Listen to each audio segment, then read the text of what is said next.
I actually saw one of the costumes, and it involved sausages. Oh my. So I won't go into any detail.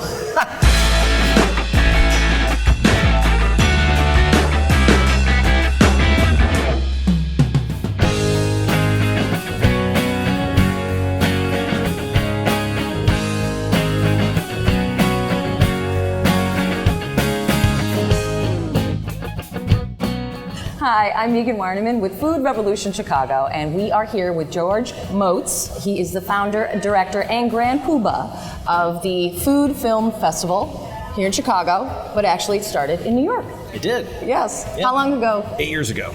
And how did this dream become a reality? A friend of mine, actually one of the co-founders of the festival, had a restaurant, and he said, hey, why don't we show your film, Hamburger America, the film that I'd made many years ago, in my restaurant. We'll serve the burgers in the restaurant. It's a great idea. Sure, why not? And people freaked out. They loved it because they were eating burgers they'd never had before from all over the country. And I said to my friend, we should start a food film festival and show other films and serve the food in those films. And it just took off from there. Well, at the beginning, we were sort of begging people to come. We didn't really know what we were doing. And I think the two of us, Harry Hawk and I, had a hard time trying to figure out exactly how to position ourselves. It was just me with a projector and a DVD player. And I would say, okay, the next one we're going to watch, and I would run back and turn the DVD player on. And put on the next film? Yeah, and I'd run back and announce it, and then go back and put it on. And then the chef was a friend of mine who would then make everything. And then we actually met a producer who came along and said, you're doing it, this is a great idea, you're doing it all wrong. Now we look around, we have, at any given moment at a festival event, we'll have over 85 people working. And it's just in the staff alone. And our core staff is probably 22 right now. And most of the core staff came from New York. I think we probably had over 50 events all over America, one-off events here and there, and events in our own food film festival now in Charleston, Chicago, and New York, and they've been very successful. It's been a whirlwind. No, it's actually funny. Whirlwind, yes. The last 2 years have been a whirlwind. Before that, it was just like hell. When does it just become like a gliding, fun? About 2 years ago, when people started selling our tickets on Craigslist. Oh, really? And that changed everything. Somebody called and said, oh my God, we're in trouble. Someone's selling our tickets on Craigslist. It's like, you kidding me? It turned out to be the best thing. Yeah. So, wow, people really want to be here. They want to be here so badly, they're willing to pay more than the ticket price.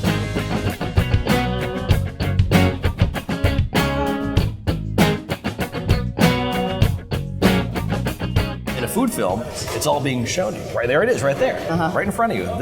Here's the person who makes the food, here's a recipe to make that food, here's where the ingredients come from, here's the chef, and you're seeing it all on the screen, and it's all being told to you right there. All the information is very, very readily accessible.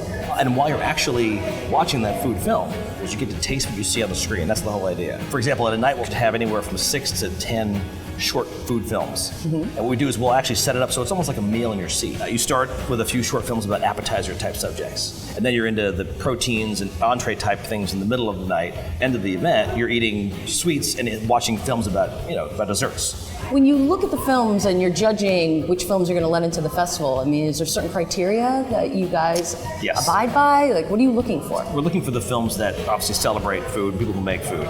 We're looking for ways to recreate or bring that film to life. Actually, tonight is a perfect example because tonight is our food porn party. It's the what party? It's the food porn party. Ooh.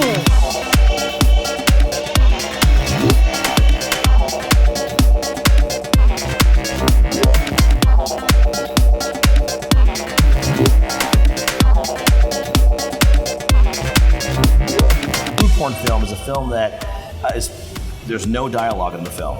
All it is it's beautiful shots of food set to some kind of a soundtrack, music. Lots of money shots of the food. Lots of money shots, yes. It really is all about the money shot. And it's a great crowd. People get it. How did it go from New York to Chicago? We realized we had to expand to other cities in America. New York was only happening once a year for 7 days. We wanted to do more during the off season, basically. We looked around, and the only real obvious next step was Chicago, because what we do is we show films that celebrate food, people who make food. It's a celebration. It's a party. And we looked around and said, okay, where are the food party cities?